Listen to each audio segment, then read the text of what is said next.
Sometimes if you want to reach... Everyone's feeling sorry for it. Sorry.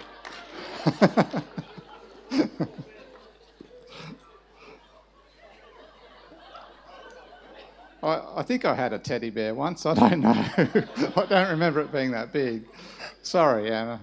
So...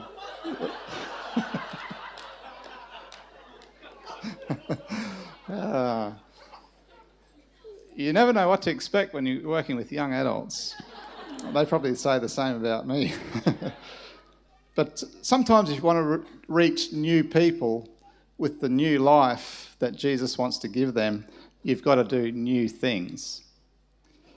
And it's been wonderful tonight to hear stories of initiatives and concepts, of hearing stories of people's lives who have been changed with a new thing that's happening. And that new thing is always something that Jesus is doing in us and through us. It's God saying, behold, I'm doing a new thing. When we were planning our camp meeting this year, we talked about, one of the disappointing things for me was in previous camps was that we had wonderful mission stories and a mission program on a Sabbath afternoon when everyone was eating haystacks and catching up with friends.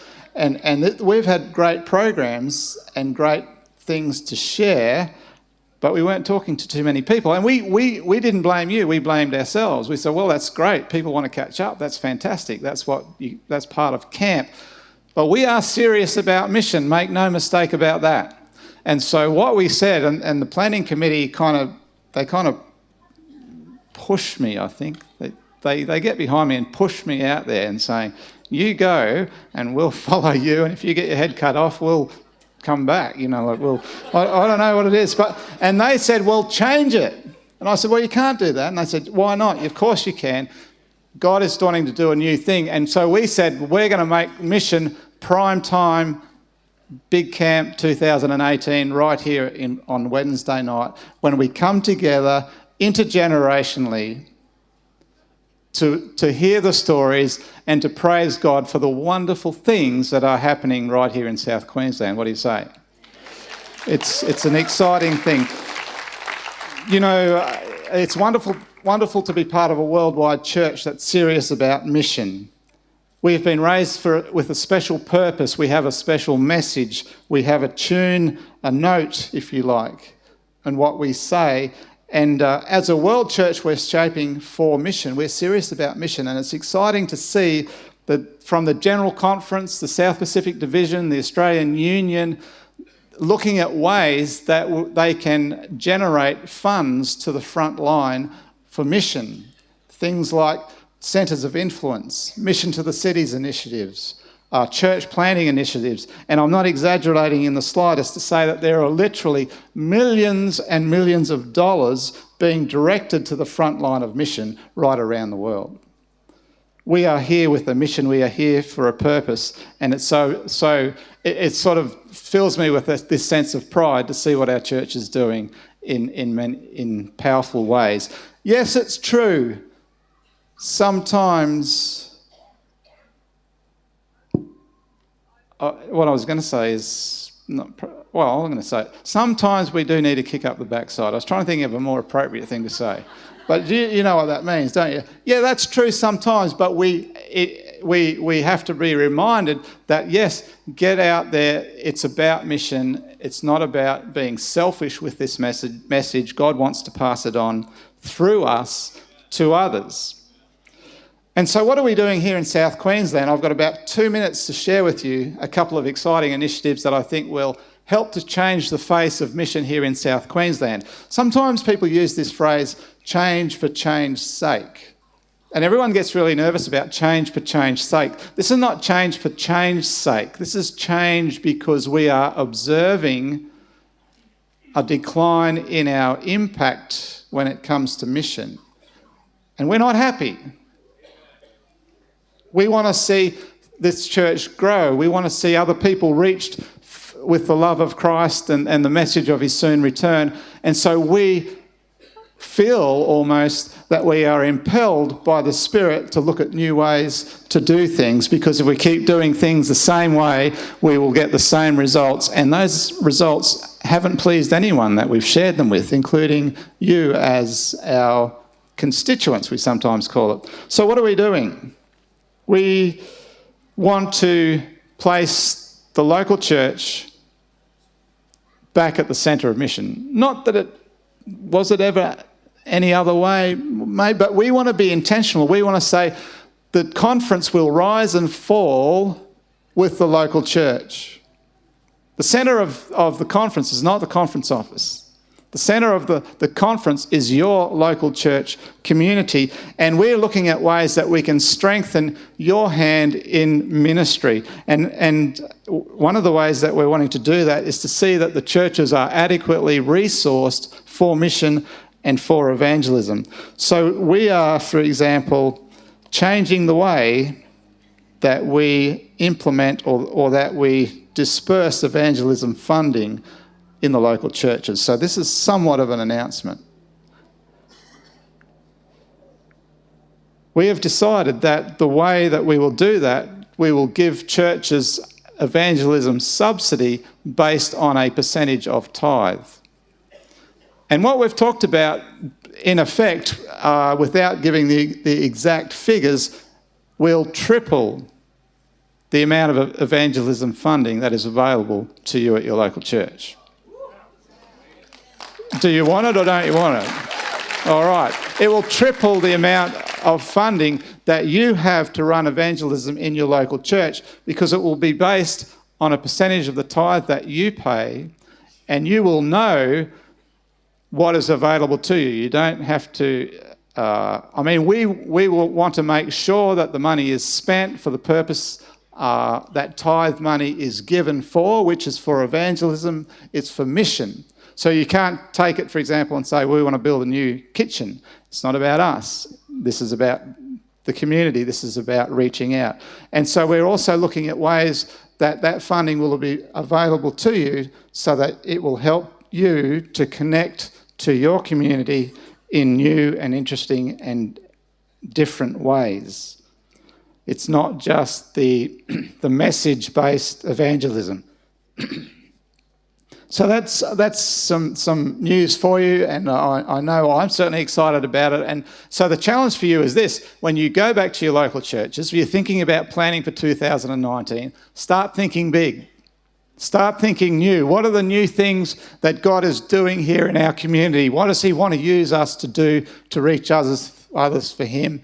And we will do our best to make sure that you are able to carry out your plans, and that you won't feel that you are scratching so much for money. One of the things as we plan moving forward is into 2020. I mean, who can imagine? We're only a year off 2020. And we've got this vision already that 2020 will be, we're going to call it Harvest 2020. You know, one of the things that Adventist mission has always involved is the proclamation of our message. And we're excited to partner with the Institute of Public Evangelism for our Harvest 2020. And I want to invite Pastor Gary Webster to come and join me. Gary is the Director of the Institute of Public Evangelism. Welcome, Gary. Thank you, Brett. Good to be here. Gary's all the way from the Apple Isle in Tasmania, where he's the president of the conference down there, but also director of the Institute of Public Evangelism. And Gary and his team are going to help us and guide us and partner with us as we look forward to Harvest 2020. Gary, it's exciting. I can't wait to see what God will do through His Spirit. Brett, I'm excited about what I heard tonight, because 2020 is going to be very successful when you hear things like we heard this evening, very much so. All right. Thank you, Gary. Look forward to you sharing with us a bit about what we are planning for 2020. Thank you. Good, thank you. Well, God is doing a new... Where's that young man, Anton, that I mentioned? Right, bro, you need to be preaching in a couple of years' time. And Alina, you need to be preaching too. and some of the older members and our pastors. Let me share with you what the conference has asked us to help them with. In 2020, we're going to have a series of meetings called Ancient Mysteries Reveal the Future, multi-site evangelistic meetings across Brisbane, and I think you're even going out into the country areas or something, probably with some stuff. Now, someone says, but public evangelism doesn't work anymore. You've heard that one? I've heard it all my life, actually. But let me just... One of the programs I like to watch now and again is called the Mythbusters. You know, you've seen those guys, haven't you?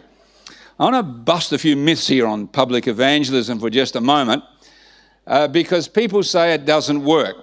Well, let me share with you. In 2011, for the first time, our division ran a citywide campaign, not with just one place, with one guy, but with 8 young men ran these programs all over Adelaide, and they had, in the end, 100 folk were baptised as a result of that series, and that was one of the best years they've had, and it is still probably one of the best years they've had, according to a gentleman last year who was talking to me from Adelaide. It does work if we make it work. Then come last year to Auckland. It was awesome. Some of our best young evangelists, pastor evangelists, were involved in this program, and 14 simultaneous campaigns across Auckland.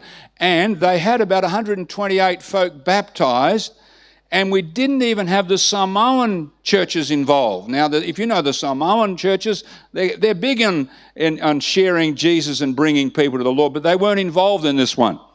Imagine what would have happened if they had been involved. Now, come with me to Invercargill for a moment. It doesn't get colder than Invercargill. Even Hobart's not that cold. They had 100 folk baptised in a 5-year period. Now, we're talking one church. How many churches have had 100 baptisms in 5 years? I would like to see that. This church ran programs every year as part of their mix.